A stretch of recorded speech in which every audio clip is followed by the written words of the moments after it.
ایک واقعہ آتا ہے، ایک غسانی قبیلہ تھا جو کہ عیسائی قبیلہ تھا. غسانی قبیلے کا ایک سردار تھا، اور اس قبیلے کے بارے میں آتا ہے کہ حضرت عمر کے دور میں یہ جو کرسچن ٹرائب تھا، یہ مسلمانوں کے راستے میں بہت پرابلمس کریٹ کیا کرتا تھا. یعنی مسلمان جب سفر کیا کرتے تھے تو یہ لوگ راستے میں بیٹھ جایا کرتے تھے اور ان کے قافلوں پر اٹیک کر دیا کرتے تھے. سمجھ لیں کہ یہ مسلمانوں کے لیے پرابلمٹک قبیلہ تھا. غسانی قبیلے کے سردار تک کوئی صحابی پہنچے اور اس قبیلے کے سردار نے فیصلہ کیا کہ وہ مسلمان ہو جائیں گے.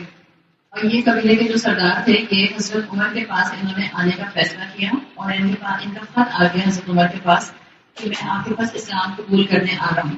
حضرت عمر نے بہت خوشی کا اظہار کیا اور ان کو وارم ویلکم کیا، اور مدینہ کے اندر ان کے لیے ایک طرح کی سیلیبریشن رکھی گئی تاکہ ان کو انکریجمنٹ ملے، یہ بھی مسلمان ہوں اور ان کے قبیلے کے اور لوگ بھی مسلمان ہوں. تو جب غسانی قبیلے کا سردار تھا یہ مسلمان ہونے کے لیے مدینہ آیا، اس کو بہت اچھا ویلکم ملا، اس نے شہادہ پڑھی، کلمہ پڑھا، اور اس کے بعد حضرت عمر نے اس کو کہا کہ اب آپ جو ہے وہ عمرہ کرنے کے لیے مکہ چلے جائیں گے. حضرت عمر مدینہ میں ہوتے تھے، تو جب یہ مکہ گیا یہ سردار جو تھا تو طواف کر رہا تھا. طواف کرتے میں اس کے کندھوں پر اس کی چادر تھی. اب جب طواف کرتے ہیں تو اب شروع کے 3 چکر جو ہوتے ہیں، شروع کے 3 راؤنڈ جو ہوتے ہیں وہ مردوں کو تھوڑا سا تیز گھومنا ہوتا ہے، اور اس میں ان کا ایک کندھا کھلا ہوتا ہے اور ایک کندھے پہ ان کی چادر ہوتی ہے. تو اس کی چادر ہو سکتا ہے لٹک رہی ہو ایک سائڈ سے، ایک کندھا کھلا ہوا تھا یا کیا تھا. اس کی چادر کے اوپر ایک شخص کا پاؤں آ گیا. جیسے آپ چل رہے ہیں اور آپ کا دوپٹہ پیچھے ڈس بیلنس ہوتا ہے، ایک سائڈ پہ چھوٹا ایک سائڈ پہ بڑا، تو کسی کا پاؤں آ جاتا ہے. تو اس کی چادر پہ ایک شخص کا پاؤں آ گیا، تو وہ بھی طواف کر رہا تھا، اور وہ بدو تھا. بدو کون ہوتے تھے؟ بدو کون ہوتا ہے؟ کون بتائے گا؟ کم پڑھے لکھے کہہ سکتے ہیں. بدو از اے ڈیفینیشن. جیسے آج کراچی شہر کے رہنے والے کے مقابلے میں کوئی مثال کے طور پر کسی چھوٹے علاقے کا، چھوٹے گاؤں کا انسان جو ہے وہ آ جائے جس کا ایکسپوجر اتنا زیادہ نہیں ہے، جس کو بڑے شہروں کے ایٹیکیٹس معلوم نہیں ہے، جس کو نہیں اندازہ کہ ایٹیکیٹس کے اندر، آداب کے اندر، مینرز کے اندر کس طرح بات کی جاتی ہے، کیسے ڈیل کیا جاتا ہے، کیسے کسی کے گھر آیا جاتا ہے، کون سے طریقے جو ہیں وہ اڈاپٹ کیے جاتے ہیں. تو یوں سمجھ لیں کہ بدو وہ ہوتا ہے جو گاؤں کا رہنے والا ہوتا ہے ایک ڈینسلی پاپولیٹڈ علاقے کے مقابلے میں. تو ایک بدو تھا، اس کا پاؤں جو تھا وہ اس غسانی قبیلے کے سردار کی چادر پر پڑ گیا. ابھی بھی مسلمان ہوا تھا نا، تو اس کے اندر تربیت کا اینگل نہیں تھا. اس نے پیچھے موڑ کر دیکھا، اور کیا کر رہا تھا یہ؟ اس وقت طواف کر رہا تھا. طواف عبادت ہوتی ہے، اللہ کے گھر کے اندر موجود تھا، اللہ کے گھر کے سامنے موجود تھا. اس نے زور سے غصے میں آ کر اس بدو کو پنچ مارا، اور جب اس نے زور سے پنچ مارا تو چہرے پہ پنچ مارا، اس کے کا مارا زور سے، اس کی ناک ٹوٹ گئی. اب یہ واقعہ سب کو پتا تھا کہ اس نے بھی اسلام قبول کیا ہے، اور سب کو پتا تھا کہ یہ فرسٹ ٹائم عمرہ کرنے آیا ہے. حضرت عمر رضی اللہ عنہ کی نالج میں یہ بات آئی کہ اس طرح سے جو غسانی قبیلے کا سردار تھا، مسلمان ہونے کے بعد عمرہ کرنے گیا تھا، اس نے ایک بدو کو پنچ مارا ہے اور اس کی ناک توڑ دی ہے. حضرت عمر نے ان دونوں کو مدینہ بلایا، اور یہ دونوں مدینہ حضرت عمر کے سامنے آ کر ان کے کورٹ ہاؤس میں بیٹھ گئے. حضرت عمر نے دونوں سے باری باری پوچھا کہ کیا معاملہ ہوا تھا. جب دونوں سے بات پوچھ لی، حضرت عمر کا اصول یہ تھا کہ کوئی بھی فیصلہ نہیں کیا کرتے تھے جب تک دونوں پارٹیز کی بات نہیں سن لیتے تھے. تو اس میں آپ کے لیے بھی بہت بڑا سبق ہے. جب آپ کے پاس کوئی اپنا ڈسپیوٹ لے کر آئے، چاہے کوئی آپ کے پاس کوئی ایک اپنا ڈسپیوٹ لے کر آئے، مثال کے طور پر آپ ماں ہیں، آپ کے پاس آپ کا بیٹا جو ہے وہ شکایت لے کر آتا ہے آپ کی بیٹی کی کہ دیکھیں اس نے میرے ساتھ یہ کیا اور یہ کیا اور یہ کیا. کبھی ایک کی بات سن کر ڈیسیژن نہ لیں، ہمیشہ کہیں گے ٹھیک ہے میں بلاتی ہوں اس کو، پھر اس سے بھی بات کروں گی، اور سامنے بٹھا کر دونوں سے بات کریں تاکہ آپ کو کلیئرلی فیصلہ کرنے میں آسانی ہو جائے.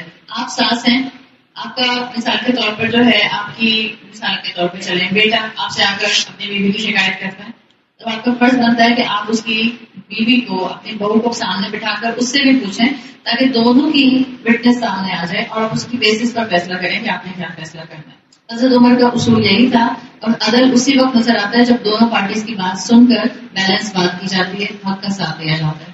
حضرت عمر نے اس سردار سے کہا کہ دیکھو تمہیں یا تو اس کے ساتھ بدو کے ساتھ ڈیل کر لو، یعنی جو بھی اس کی کمپنسیشن کرنی ہے وہ کرو، ورنہ ہم قصاص لیں گے. قصاص کا مطلب کیا تھا؟ اسلام کا اصول کیا ہے؟ ناک کے بدلے ناک، ہاتھ کے بدلے ہاتھ، دانت کے بدلے دانت، جان کے بدلے جان. قصاص یہ ہوتا ہے کہ آپ کو جو ہے اس کا ریٹریبیوشن کرنا ہوگا، آپ کو اس کی قصاص کا حکم کرنا ہوگا. تو سردار نے کہا کہ یہ کیا فنی بات ہے کہ میں ایک بدو کے ساتھ جو ہے وہ ریٹریبیوشن کروں یا بدو کو میں کمپنسیٹ کروں. یہ تو میں نے حرم کی حرمت کا خیال کر لیا، ورنہ اس بات کے اوپر میں اس کی گردن اڑا سکتا تھا. سردار نے اور زیادہ حضرت عمر کے سامنے غصے کا اظہار کیا، یعنی میں اس سے ورس بھی جا سکتا تھا. اور یہ کیسے ہو سکتا ہے کہ میں سردار ہوں اور یہ عام آدمی ہے، اور میں سردار ہوتے ہوئے اس کو کمپنسیٹ کروں. آپ کو یہ بو تھوڑی سی اپنے آس پاس محسوس ہوتی ہے اس مینٹیلٹی کی. ہم ہائی کلاس، ایلیٹ کلاس، ہم جو ہے وہ سب سے زیادہ ٹاپ کلاس، اور ہم اتنی عام عوام کی باتوں کو اب فکر کرنا شروع کریں اور عام عوام کی باتوں میں آ کر جو ہے اپنے کمفرٹ لیول کو ڈسٹرب کریں. آپ کے اپنے سارے ارد گرد جتنے بھی پولیٹیشینس موجود ہیں، آپ کو ان کی حقیقت نظر آتی ہے جب آپ حضرت عمر کی لائف اسٹائل کو دیکھتے ہیں. جب آپ حضرت عمر کی تربیت کو جو انہوں نے صحابہ کی، حضرت عمر کی اپنی شخصیت کو اور حضرت عمر کے فیصلوں کو دیکھتے ہیں، تو آپ کو اپنے آس پاس اپنے حکمرانوں کی حقیقت نظر آتی ہے. یہ بالکل آپ کو آئینے کی طرح چیز نظر آ جاتی ہے کہ کون حق پر ہے اور کون جو ہے وہ غلط ہے، اور آپ کو کسی کا نام لینے کی ضرورت نہیں پڑتی. قرآن کا اصول کیا ہے؟ قرآن بہت کم نام لے کر پن پوائنٹ کرتا ہے کہ یہ اس انسان نے غلطی کی. قرآن نے بہت چند نام لیے ہیں جن کو پن پوائنٹ کیا گیا کہ یہ غلطی میں تھے، یہ پرابلمٹک تھے. قرآن کریکٹرسٹکس دے دیتا ہے to whom it may concern. اب وہ جو بھی اس کے اندر فٹ کرتا ہے آپ اس کو فٹ کر لیں. تو جب اس شخص نے یہ کہا کہ میں اس عام آدمی کو کیوں کمپنسیٹ کروں، تو حضرت عمر نے کہا ان الاسلام قد سوى بینکم، اسلام نے تم دونوں کو برابر کر دیا. یعنی اب تم سردار ہوتے ہوئے بھی اس بدو کے برابر ہو، اور اگر تم نے زیادتی کی تو تم کو کمپنسیٹ کرنا پڑے گا. سردار کو یہ کہا گیا کہ آپ اس کے ساتھ اب ریکنسائل کریں. تو اس سردار نے کہا کہ مجھے تھوڑا ٹائم دیجیے، میں آپ کو سوچ کر جواب دوں گا. حضرت عمر نے سختی نہیں کی، اس لیے کہ نیا نیا ایمان لے کر آیا تھا. حضرت عمر نے کہا کہ ٹھیک ہے، ٹیک یور ٹائم، تم ٹائم لے لو، اور اس کے بعد پھر تمہیں بتانا ہوگا کہ تم اس کو جو ہے وہ ریٹرن میں کچھ مال دو گے جو اس کا نقصان ہوا ہے، یا تمہیں قصاص دینا ہوگا کہ تمہاری بھی ناک روکی جائے. اس لیے کہ اسلام میں تو قصاص کا حکم جو ہے وہ برابر کا حکم آتا ہے. ہوا کیا کہ یہ جو سردار تھا اس کو دین کی یہاں پر یہ چیز بہت سخت محسوس ہوئی، اپنی خواہش نفس کے اگینسٹ محسوس ہوئی. تو کانسٹینٹینوپل مدینہ سے بھاگ گیا، وہاں سے بھاگ گیا، اور اس کے بعد اس نے وہاں جا کر دوبارہ عیسائیت قبول کر لی.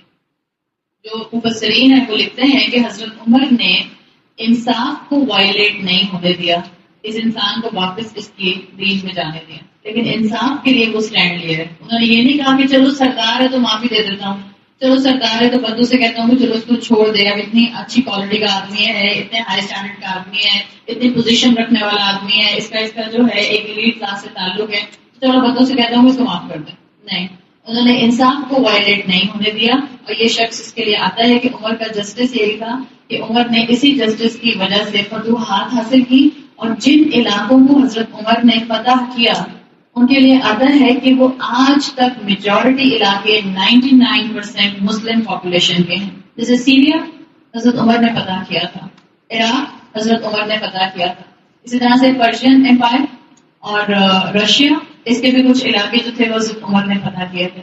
اور آپ کو ان کے اندر عراق، ایران، پرشیا، ایجپٹ، ان سب کے اندر 90% پاپولیشن آج بھی مسلمانوں کی ملتی ہے. یہ کیوں تھا؟ یہ کیوں مسلمان اتنی تیزی سے ہوئے اور ایسے مسلمان ہوئے؟ کیونکہ جب حضرت عمر نے کانکر کیا تھا تب میجورٹی مسلمانوں کی نہیں تھی، لیکن جب مسلمان ایک دفعہ جس علاقے کو کانکر کر لیا کرتے تھے اور وہاں پر مسلمانوں کا گورنر آ جایا کرتا تھا اور مسلمانوں کی شریعت قائم ہو جاتی تھی، تو عدل کا نظام اتنا اٹریکٹیو ہوتا تھا کہ لوگ آٹومیٹیکلی اپنے دین کو چھوڑ کر اسلام کو اڈاپٹ کر لیا کرتے تھے. اور یہ وہی سارے ممالک ہیں جن کی آج میجورٹی پاپولیشن جو ہے وہ، اور جو ان کا دین ہے اس وقت نیشنل لیول کے اوپر، وہ اسلام ہے. تو یہ اللہ تعالیٰ نے اسلام کے اندر جو اسپرٹ رکھی ہے عدل کی، یہ آپ کو اور مجھے بڑے آرام سے حضرت عمر کی زندگی میں نظر آتی تھی.